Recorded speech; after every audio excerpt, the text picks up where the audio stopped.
नमस्ते एंड अस्सलाम वालेकुम ऑल ऑफ यू। आज का जो मेरा टॉपिक है वो है हमारी सेकंड जो एडल्ट हेल्थ नर्सिंग है उसका सेकंड यूनिट है, और उसमें जो टॉपिक है एक डिसऑर्डर है पैराथायरॉयड डिसऑर्डर।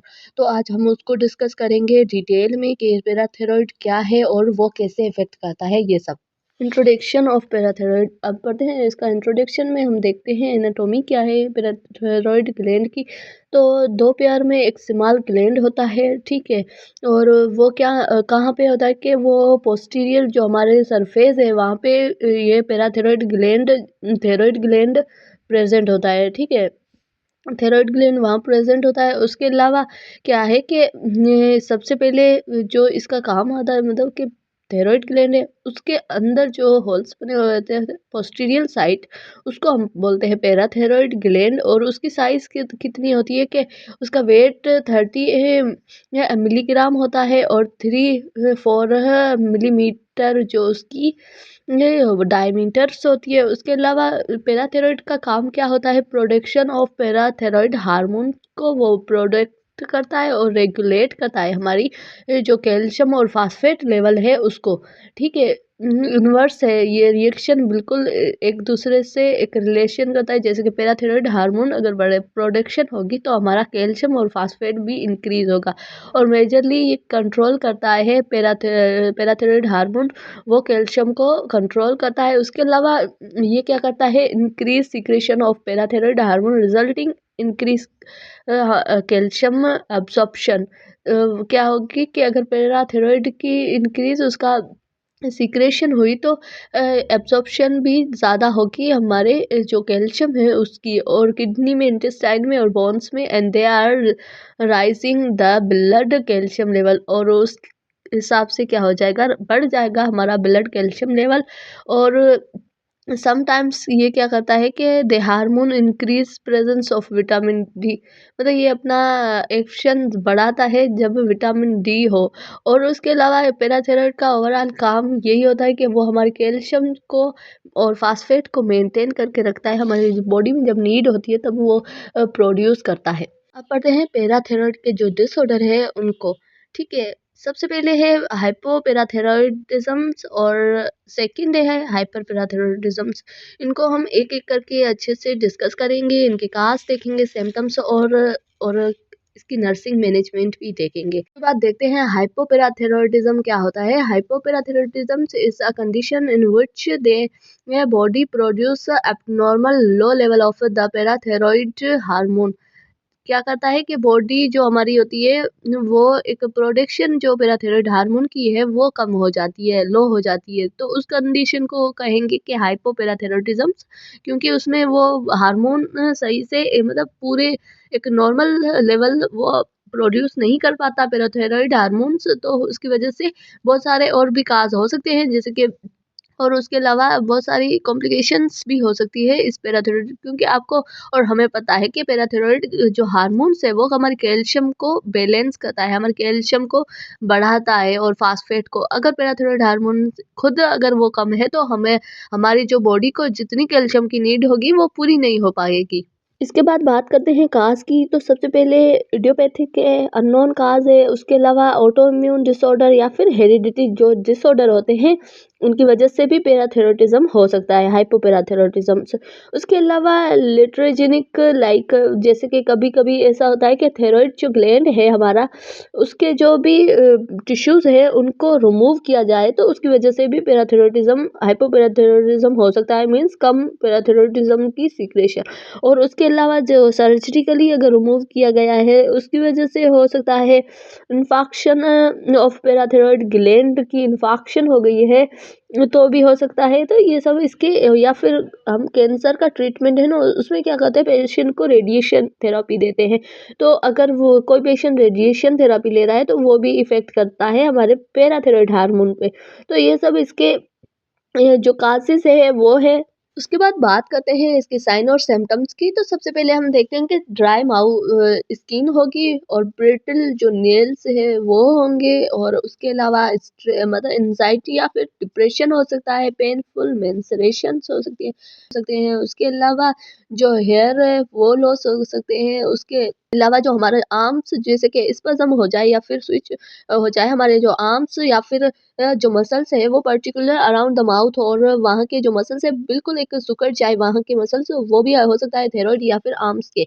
और ये सब इसके एक सिंपली हम कहें और muscles itchings and cramping for the legs and feets stomach face.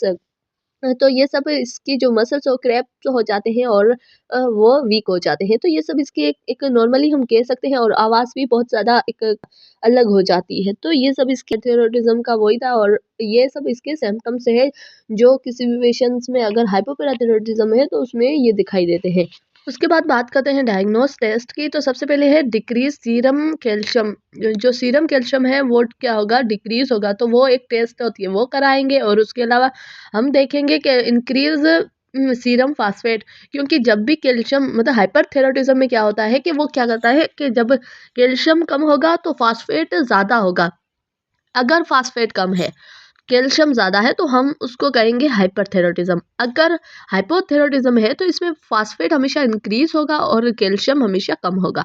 और उसके अलावा लो पैराथायरॉइड हार्मोन लेवल वो भी एक कम होगी। उसके अलावा डिक्रीज यूरिन कैल्शियम और डिक्रीज होगा यूरिन कैल्शियम, यूरिन में कैल्शियम की कमी होगी। ये सब इसकी जो डायग्नोस टेस्ट है वो है। अब आते हैं और उसके बाद बात करते हैं मेडिकल मैनेजमेंट की। तो सबसे पहले ओरल कैल्शियम जो सप्लीमेंट्स हम ओरली दे सकते हैं जैसे कि टेबलेट फॉर्म में और लिक्विड फॉर्म में, वो हम कैल्शियम देंगे सप्लीमेंट्स कैल्शियम के। और उसके अलावा आईवी जो सप्लीमेंट्स होंगे वो देंगे। उसके अलावा high dose of vitamin D patient को देंगे। मेडिकली हमें मैनेज करना है तो हमें ये सब चीज़ें देनी। और अगर मतलब ज़्यादा कैल्शियम बॉडी में कम है और वो क्या कर रहा है तो हम क्या करवाएँगे, जो फ़ॉस्फ़ेट है उसकी भी एलिमिनेशन करवाएँगे और पैराथायरॉइड हार्मोन्स है वो क्या करेंगे, रिप्लेसमेंट करवाएँगे। ये सब इसके जो भी जितने भी अगर हम बात करें तो ये सब इसकी मेडिकली मैनेजमेंट है। और इसके बाद हम पढ़ते हैं नर्सिंग मैनेजमेंट।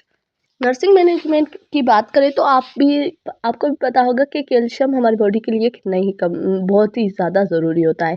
अगर कैल्शियम की हमारी बॉडी में कमी है, हाइपोथायरॉइडिज्म है, वहाँ कैल्शियम सीक्रेट नहीं हो रहा है, प्रोड्यूस नहीं हो रहा है, तो क्या होगा कि हमारे जो जितने भी फंक्शन जैसे कि रेस्पिरेटरी डिस्ट्रेसर वो भी हो सकता है, साइन उसके भी हो सकते हैं, तो वो क्या है नर्सिंग मैनेज करती है। उसके अलावा हमारे कार्डियक जो हम कहते हैं इलेक्ट्रिकल करंट जो होती है वो कैल्शियम और फास्फेट जैसे कि होते हैं वो चेंजेस होके कैल्शियम सोडियम से, तो ये आयंस क्या करते हैं, ये हमारे रिदम को एक बैलेंस करते हैं। तो उसके लिए हार्ट की जो हम उसकी उसको भी मॉनिटर करेंगे ताकि कैल्शियम की कमी है, बोन्स को हम देखेंगे हमारे कैल्शियम की कमी है। तो नर्सिंग का ओवरऑल काम यही होता है कि केयर देना कि पेशेंट्स को अगर कैल्शियम की कमी है तो उसकी वजह से कौन-कौन से रिस्क बढ़ रहे हैं और उसको सपोर्ट करना है और फिज़िकली सपोर्ट करना है और मेंटली सपोर्ट करना है और उसके अलावा उसकी बॉडी को एक्समाइन करना है और देखना है कि कौन से इफ़ेक्ट जल्दी हो रहे हैं। अगर उसको सही पोज़ीशन देनी है ताकि हम कोई पेशेंट्स ऐसे होते हैं जैसे कि कैल्शियम की कमी है, बोन इज़िली वो टूट सकता है, तो इसलिए उसको एक अच्छी केयर देनी है। तो ये सब काम होता है नर्सिस का। और जितना भी फास्फेट लेवल उसका बढ़ रहा है उसको भी रिड्यूस करना, ये सब नर्सिस का काम होता है, यूरिन के थ्रू उसको रिड्यूस करना। अब बात करते हैं पैराथायरॉइड जो भी ग्लैंड है उसकी। ठीक है, हमने पैराथायरॉइड ग्लैंड में एक डिजीज़ पढ़ ली जो हाइपोपैराथायरॉइडिज्म, उसको अब पढ़ेंगे हाइपर पैराथायरॉइडिज्म। हाइपर पैराथायरॉइडिज्म में क्या होता है डिसऑर्डर, इसमें क्या होता है काज होता है कि जो प्रोडक्शन ओवर हो जाती है, पैराथायरॉइड हार्मोन की प्रोडक्शन ज़्यादा हो जाती है, उसकी वजह से क्या होता है कैल्शियम ज़्यादा होता है। और जो कैल्शियम ज़्यादा होता है और फास्फेट कम हो जाता है, they produce characteristic bone the. अगर कैल्शियम ज़्यादा हो गया है तो वो क्या करेगा, मतलब इफेक्ट करवाएगा या फिर रीनल जो कल्क्यूलाई होती है किडनी में वो कल्क्यूलाई या फिर स्टोन करवाएगा। और उसके अलावा जो कैल्शियम की ज़्यादा प्रोडक्शन हो रही है तो वो एक और भी इफेक्ट कर सकता है, जैसे कि यहाँ पे एक किडनी स्टोन है या फिर वो हमारे बोन्स को और ज़्यादा वीक करता है।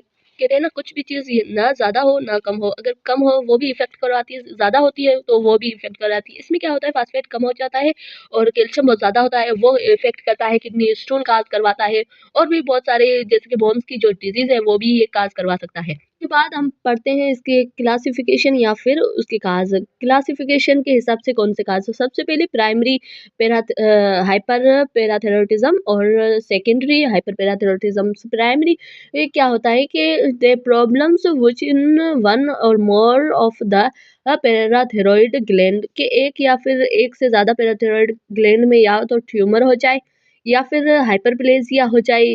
तो ये सब उसके काज हो सकते हैं कि एक से ज़्यादा में क्या हो, वहाँ पे ट्यूमर हो जाए या फिर वहाँ पे हाइपरप्लेजिया सेल की ज़्यादा ग्रोथ हो, एबनॉर्मल ग्रोथ हो।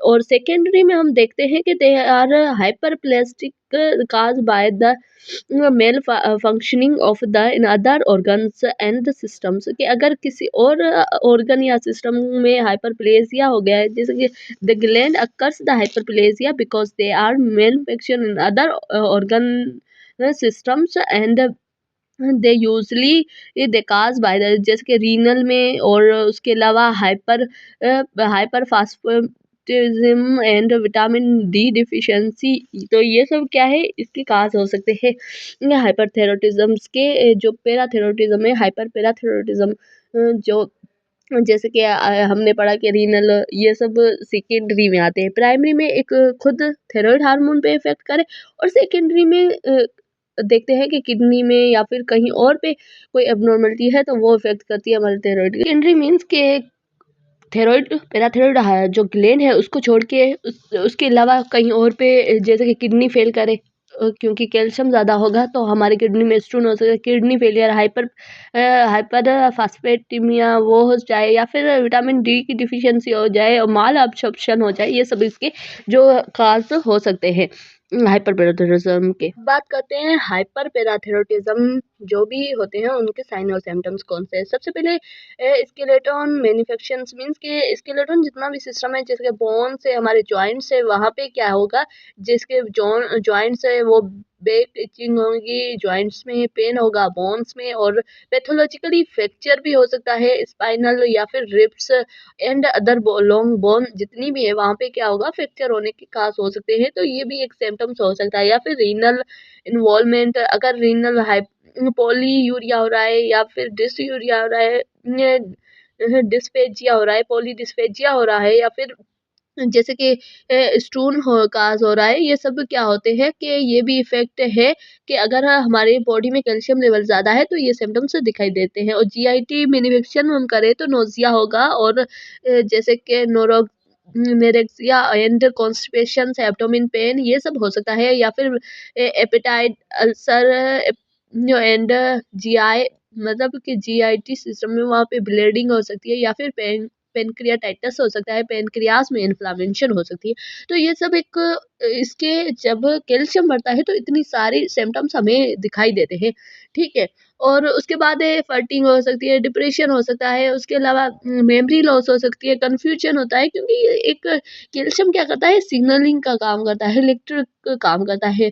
कैल्शियम के बहुत ज़्यादा काम होते हैं, हमारे मसल्स को अ, चलाने में या फिर उनकी मोमेंटम में काम आता है। उसके अलावा हमारे बोन्स के लिए कैल्शियम ज़रूरी होता है, हमारे हार्ट रेट में जहाँ पे इलेक्ट्रिकल सिग्नल होते हैं वहाँ पे काम होता है। तो एक बहुत ज़्यादा ओवरऑल हमारी बॉडी में ये सब सिम्टम्स दिखाई देते हैं अगर किसी पेशेंट को हाइपरथायरॉयडिज्म है, पैराथायरॉयडिज्म तो। अब देखते हैं कि इसमें क्या होगा कि इंक्रीज होगा कैल्शियम लेवल और डिक्रीज होगा फास्फेट लेवल, और उसके अलावा इंक्रीज द सीरम, जो हम पैराथायरॉयड हार्मोन की जो लेवल है वो भी देखेंगे, वो भी इंक्रीज होगी। और उसके अलावा एक्सरे करवा सकते हैं, बोन मिनरल्स डेंसिटी देख सकते हैं, और उसके अलावा एनर्जी एक्सरे करवा सकते हैं, ये सब, और अल्ट्रासाउंड एमआरआई करवा सकते हैं, ताकि हमें पता चले कि कौन कौन से कैल्शियम की कम ज़्यादा होने की वजह से हमारी बॉडी में इफेक्ट पड़े हैं। तो ये सब हम एक करवाते हैं ताकि हमें डायग्नोस हम कर सकें कि कैल्शियम हमारी बॉडी में कितना ज़्यादा है।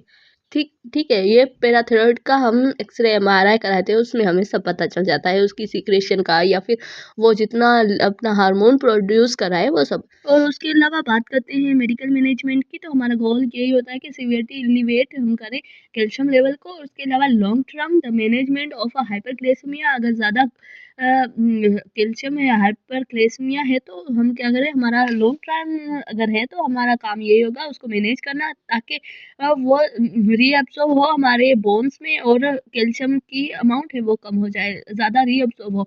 और उसके अलावा कैल्शियम मिनेमेटिक देते हैं और उसके अलावा हाइपर मतलब के रिमूव कर देते हैं थेरोइड ग्लैंड को या फिर थेरोइड ट्यूमर को। ये सब इसकी मेडिकली हम मैनेज करते हैं मेडिकल और सर्जिकल मैनेजमेंट में। बाद बात करते हैं नर्सिंग मैनेजमेंट की। द प्रिवेंट एक्सीडेंट, हम किसी भी एक्सीडेंट से किसी पेशेंट को प्रिवेंट करेंगे ताकि जो भी उस और उसके अलावा इनकरेज करेंगे द वेट बेयर, वो अपना वेट बेयर करे और 30 मिनट्स डे में जो भी 30 मिनट्स के बाद अपने वेट बेयर करें और प्रमोट करेंगे बोन रीबाउंडिंग, और बोन की जो रीबाउंडिंग है उसको भी हम प्रमोट करेंगे। और उसके अलावा हम देखते हैं कि avoid high impact activities of sports, जो भी ज़्यादा ऐसे एक्टिविटीज़ होती हैं वो भी हम नहीं करवाएंगे ताकि कैल्शियम ज़्यादा है तो वो इफेक्ट कर सकता है, हमारी बोन्स वैसे ही वीक हो जाती है। उसके अलावा home should be cleared and articles that are increase the risk of the falls, के कोई ऐसी चीज़ें नहीं रखेंगे जिससे रिस्क हो फॉल्स या फिर इंजरी का, और इनकरेज करेंगे फ्लूइड जैसे कि उसको एक 300 ml जो पर डे में होता है वो देते हैं हम। और उसके अलावा जैसे करेंगे फ्लंक जो फिलिंग्स एक साइड पे पेन होता है उसको, या फिर हेमाचूरिया को, जैसे कि यूरिन में ब्लड, ये सब हम देखते हैं मॉनिटर करते हैं पोस्ट कॉम्प्लिकेशंस के कौन सी आई है, और उसमें जैसे कि हेमरॉइड हो सकता है और एयरवे ऑब्स्ट्रक्टिव हो सकता है, रिकरेंट इंजरी हो सकती है, ये सब हम उसको असेस करते हैं। तो आज का टॉपिक मेरा इतना ही देखा है हमने कि नर्सिंग का पूरा ओवरऑल वर्क क्या होता है। एक हम देखते हैं ना तो हमें पता चलता है कि नर्सिस केयर प्रोवाइडर होती है, तो उसको हर चीज़ देखनी होती है पेशेंट्स में। अगर एक चीज़ की किसी की ज़्यादा मतलब पैराथायरॉयडिज्म है या फिर हाइपोपैराथायरॉयडिज्म है, तो उसकी ओवरऑल उस हिसाब से उसकी कंडीशंस होती है। हाइपर है तो वो कैल्शियम की लेवल बढ़ी हुई होगी तो वो हमारे बोन्स पे किडनी स्टोन ये सब करवा सकता है और हमारे हार्ट पे भी इफेक्ट कर सकता है। तो ओवरऑल हम नर्सिस का काम होता है वो पूरी मैनेजमेंट को देखना, तो वो सब देखती है, तो यही नर्सिंग का काम होता है नर्सिस का। तो नर्सिंग मैनेजमेंट में यही आता है कि वो कोई ऐसी स्पोर्ट एक्टिविटीज़ ना करवाए ताकि, और कोई ऐसे रिस्क फैक्टर ना रखे जिसकी वजह से उसको इंजरी हो सके पेशेंट को। और उसके अलावा उसका वेट भी बेयर करता जाए, वो उसके वेट चेक करती जाए ताकि उसका जो एब्नॉर्मलिटी कितनी है, जैसे कि कभी-कभी क्या होता है आउटपुट और इनटेक चेंज हो जाता है पेशेंट्स में, वो फ्लूइड भी एक्यूमुलेट हो सकता है, तो वो बहुत सारी कंडीशंस होती है। So thank you so much. आज का वीडियो इतना ही, मिलते हैं नेक्स्ट वीडियो में। Take care.